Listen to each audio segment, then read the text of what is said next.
mean, I suppose you would need to set it up as a whole business unit.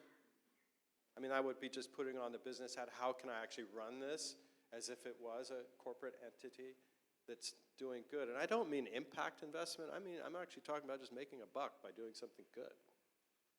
And will that, do you think, over a period of time, this looking at it as a business model will make it far more transparent? Will it be far more efficient? Or is that something that comes from the people who are involved in it? Because in the not-for-profit and the non-government sector, it's also about heart, it's also about passion. It's like what he and his wife does, or what Vicky does, or what Anubhav and Gagan are part of. There's a lot of passion and the desire to help, the desire to be able to build that bridge between inequity and sort of get them to a space of equity. Wow, I don't know how to answer that question. It's complex. I think it's really complex, and I don't have the answer. I don't know. And I think it's, again, so much of life is just muddling through, right? You get to a point and you don't know how to get further, and you just crawl through the mud and you kind of keep going, right?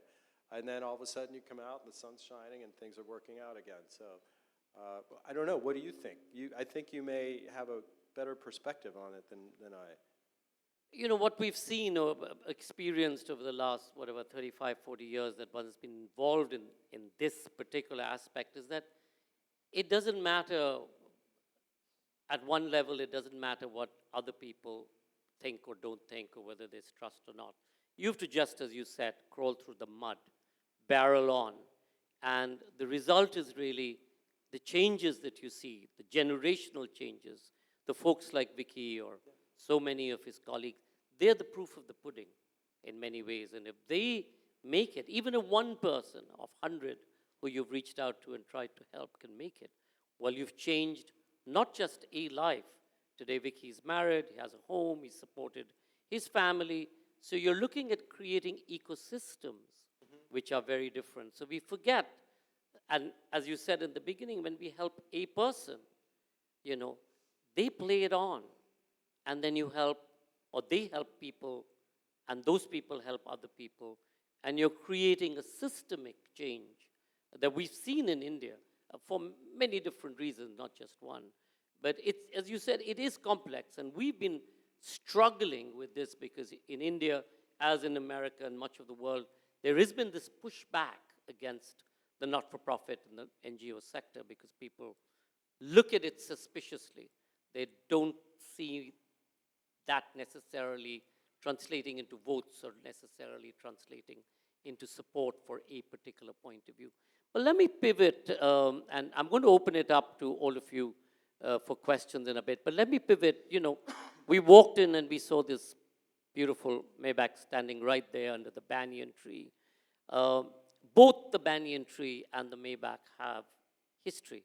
The banyan tree can tell many stories over generations, and the Maybach can. Why is it so important to preserve history? What does history tell us? Okay, now that's a great question. And there's so many different angles to take on that. One would be a pithy saying of, you know, those who don't learn from their past are destined to repeat it, right? So, well, they don't learn, as we've seen. And they don't read either, so they can't learn. You know, I like to draw an analogy to in the luxury goods world. And one of the things that we did when we took what had been the Maybach Motorworks, which had become a company called Tognum, we took it public, 2007, transitioned to a family office space, and I just lost my train of thought. You took it to your family office space, the Maybach. Yes. I'm sorry, we did this carve-out of the non-automotive branded rights. So we opened boutiques and did leather goods and eyewear and all these kinds of things. And one of the things that happens in luxury goods, you look at Hermes, you look at any of these sort of, you know, archetype brands, they all have a little bit of history in the brand still someplace. There's leather on the handle that's still a little bit like it was done 100 years ago, 120 years ago. The finest sherries in the world are made with a Solera process, which means that A little bit of that very first sherry from 120 years ago is still in the sherry that you're drinking today. So it's rarely more than 10%, whatever it might be, but it's a touch. And it's what reminds people of what the DNA of that product is, because, and I don't want to get off the track here into this luxury goods space, but you touch things and you close your eyes and you know what it is. You don't need to see the logo, you don't need to see the brand.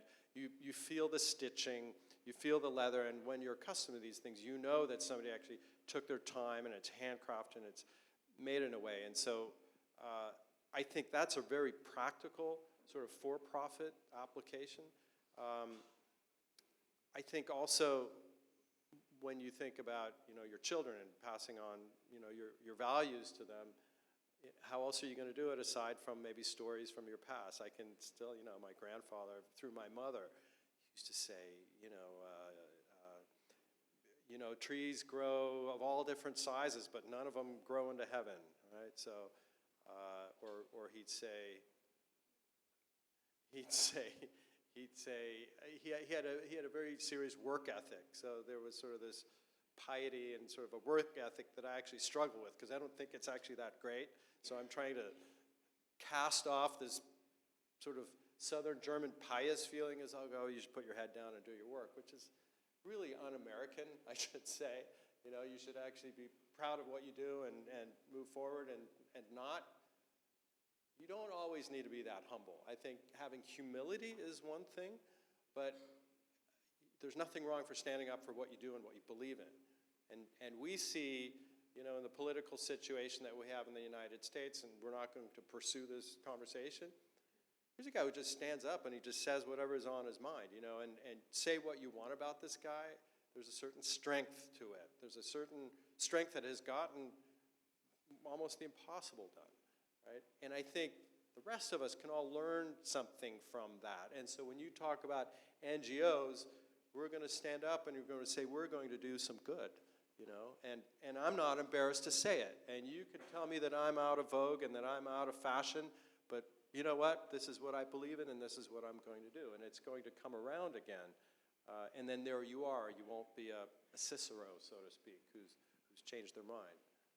You talked about humility. Is it easy to wear a cloak of humility with a name like Maybach attached to your name? Yeah, well, because humility is a personal attribute. And when you think about leadership, I think some of us think about leadership as service, right? It's serving a community and in order to do that, there needs to be a certain humility. In other words, you're not above, digging in the ground and doing whatever it is that needs to be done. It's not something you're always going to do, but you need to understand that. And I think many of us have probably had a little bit of, an aha moment about what that means in our life and why we have to have it. I don't know, I almost want to hear from you if you have ideas to share around that. I'm going to open it up for questions. So any questions? Anybody? Anubhav here.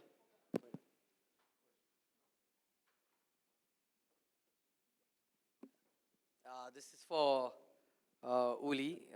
Uli, we met Anand here. And I had briefly asked you in Udaipur that we also run a company which we have an FMCG brand, a brand called Suhana. But what I admire about legendary legacy brands like Maybach, Mercedes, is the kind of aspiration you create in all the generations. Like in India, I can see 3-4 generations still have, aspiration to have a vehicle of your brand. And how is it very planned, strategic branding exercise which have happened and a lot of thought process have happened for creating a legendary brand like this, or what it is? Just I want you to unfold the So is it secret. accident or is it strategy to create brand Maybach and Mercedes? Well, you mean within the car brand and the Within car the company? car brand, yes. But to sustain brand for 4 generations, 5 generations, so many years, and it's getting valued more and more day by day. That's something very unique about this case study. So that's what excites me, You know, having been involved and seen a lot of the leadership changes and the sort of the style changes, there were a number of things that happened. Number one, it took the car company about 5 years to learn the distinction between luxury and super luxury.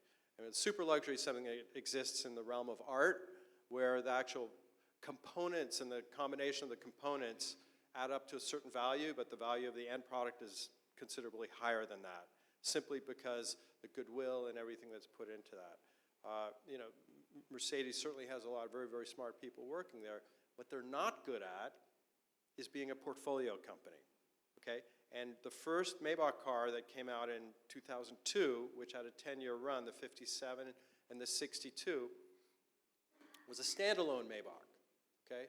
And from a business point of view, they were only selling 500, maybe 1,000 cars a year, and it wasn't sufficient to come out with a new model every year, which meant that the S-Class would leapfrog it, and the technology in the S-Class was newer than what the Maybach had in it, right?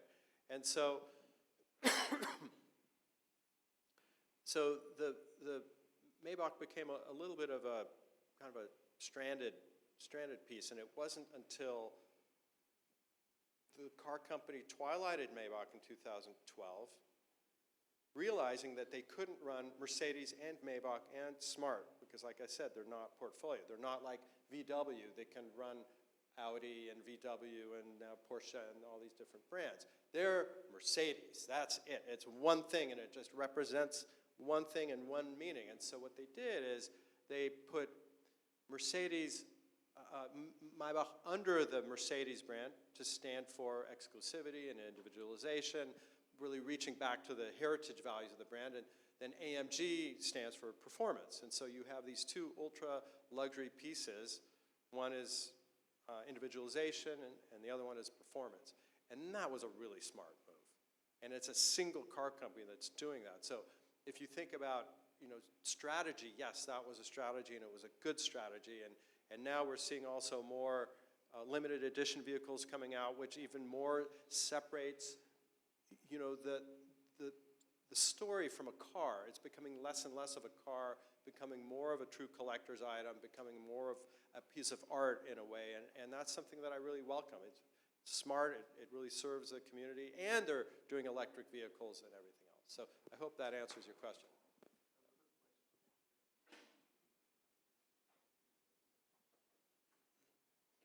Thanks, Sanjoy. Thanks, Uli. 2 questions, if I may. First of all, for Uli, when was the last time that you had anonymity, like with the surname that you have, like just on a personal note? Was there a kind of moment that you remember, like last having anonymity? And then the second question was that a lot of philanthropists